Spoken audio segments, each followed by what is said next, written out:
నమస్కారం.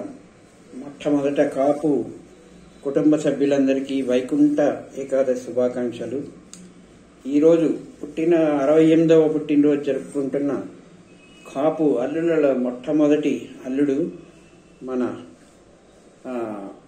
వేద వ్యాస్ గారికి 68వ పుట్టినరోజు శుభాకాంక్షలు. ఆయన ఎల్లప్పుడూ ఆనందంగా ఆరోగ్యంగా ఉండాలని కోరుకుంటూ ఒక చిన్న పాట ఆయన కోసం.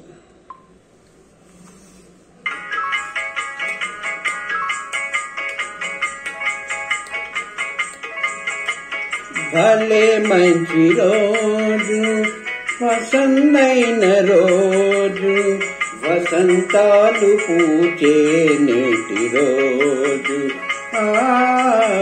వసంతాలు పూచే నేటి రోజు. భలే మంచి రోజు, వసంతైన రోజు, వసంతాలు పూచే నేటి రోజు,